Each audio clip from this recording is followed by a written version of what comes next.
Dr. Matsanga, if you can hear me. Thank you for joining us. Thank you very much, my sister. Thank you very much. It's a pleasure to have you. Other panelists, yes. All right, so now I'm sure you've heard or you've listened briefly to what our analysts have to say about this. And I really want to ask you the same question. And this is about, Cameroon's oppositions coming together to form a coalition in order to back Maurice Kamto. How do you interpret the opposition's newfound unity? And do you think that this alliance will genuinely challenge Biya'S CPDM? Thank you very much. I am one of the few people who is not a Cameroonian or Southern Cameroonian who has struggled for this nation called Southern Cameroon. And therefore, I find this topic very interesting for me, and I find it challenging also. There is a question whether they unite or they don't unite or they put one candidate. Paul Biya will rig the elections. Paul Biya will steal the elections.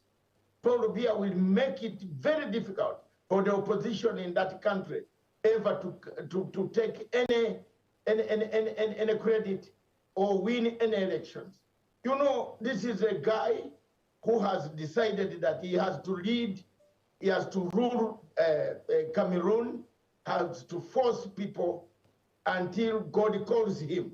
So my brothers there who are talking of a united opposition, whatever it is, I don't think they will win it. He has already won. You see, if you look at the way are people campaigning, are people putting up their views as needed? No. Some parts of Cameroon are not even worth where you can talk against Paul Biya.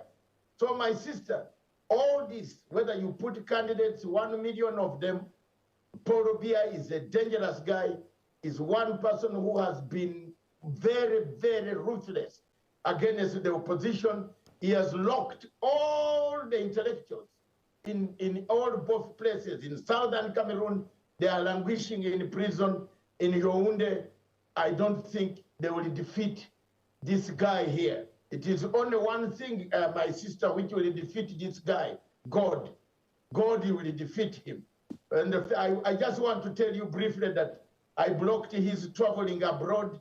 If he ever passes through London, I am one of the lawyers who put a caveat there waiting for him to be impounded on his bed. Okay, Dr. Matsanga, thank you so much for that. So, Emmanuel, you did hear what Dr. Matsanga had to say. He said, as far as is concerned, Paul Biya has already won. He's definitely going to rig the elections. And, as a journalist, you know that the situation in Cameroon, in the run-up to this election, we know that Cameroon's media environment has definitely been tensed, and it has actually grown more restrictive.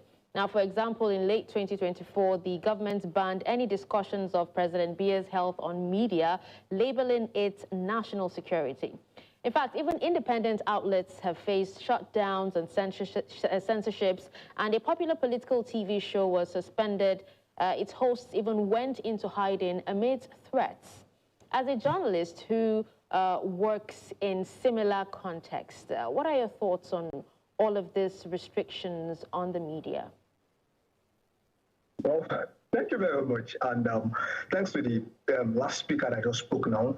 Yeah, there's something we call mass media control. Mass media control. You know, he is the president. He has every power to restrict the media.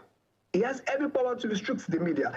It has happened before. It has happened in several countries because they don't want anyone to say something bad or something against the leadership or the authority of the president.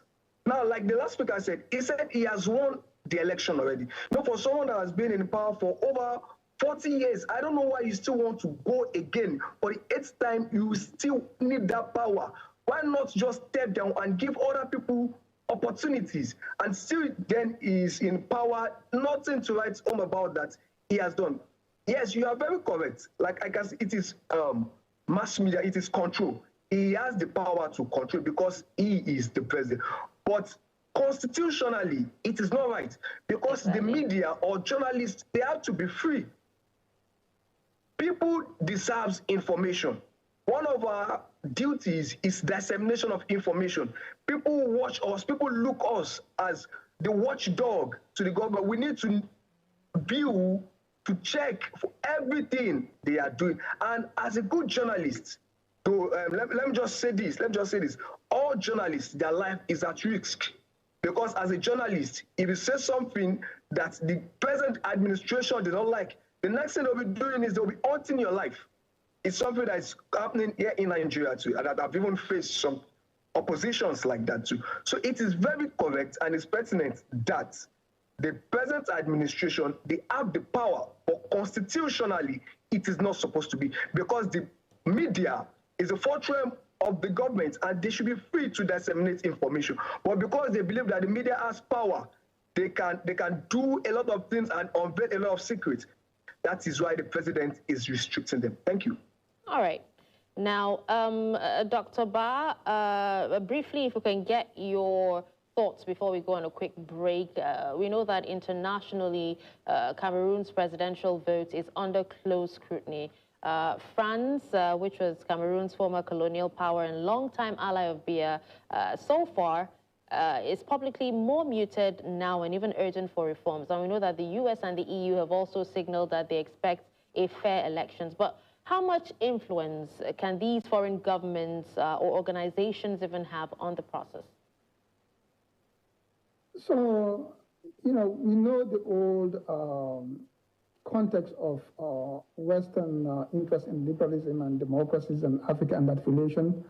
And, that was a problematic one in many ways, but we do have a different environment today, and that is today what we call international community is extremely actually weak or actually in disarray. So the bottom line really here, this is a problem for the people of Cameroon. I'm sorry to say that, but this is really a problem for them. And they really have to think of internal solutions. I think what France or any other country actually think or says about their elections really should be of secondary importance. The question really is the Cameroon leaders, not just Paul Biya himself, but I mean those who surround him, is for them to really take a deep look and think very carefully and ask what kind of country do they want to live in and their children.